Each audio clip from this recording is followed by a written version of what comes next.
Namaskaram. Stories, a reflection of Gita and Vedas.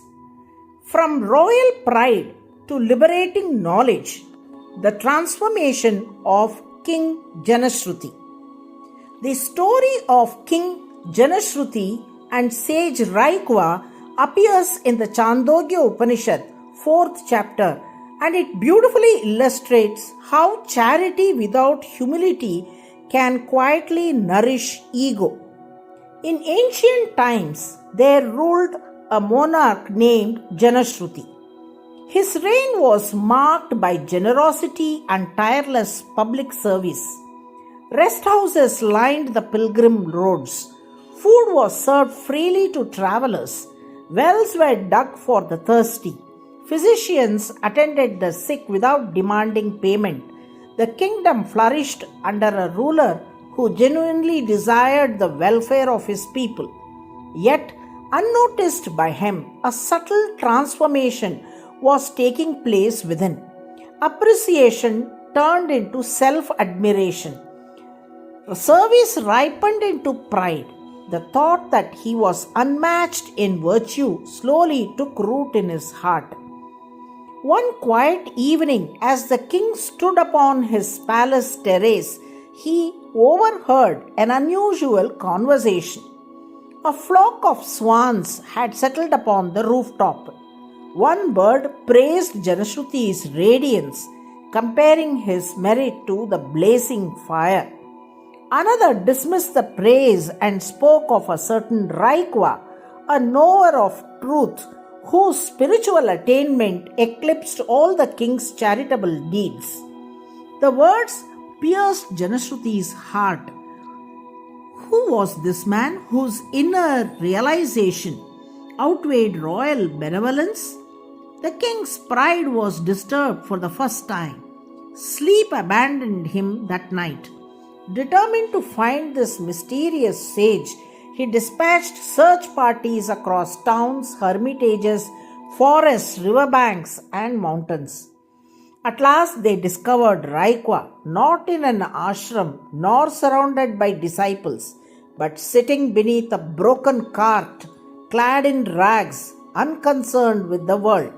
His outer appearance concealed an extraordinary inner luminosity.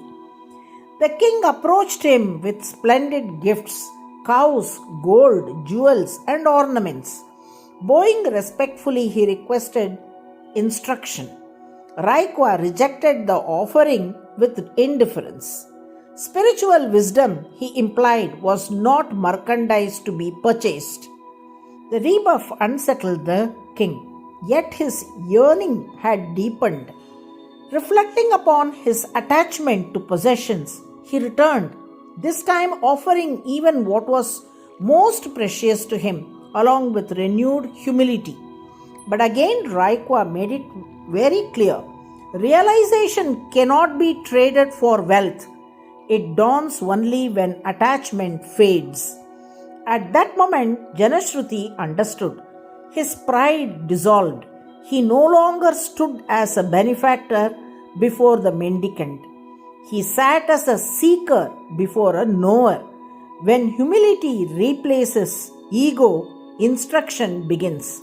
Raikwa imparted to him the higher knowledge, the insight that all powers and merits ultimately converge in the one reality.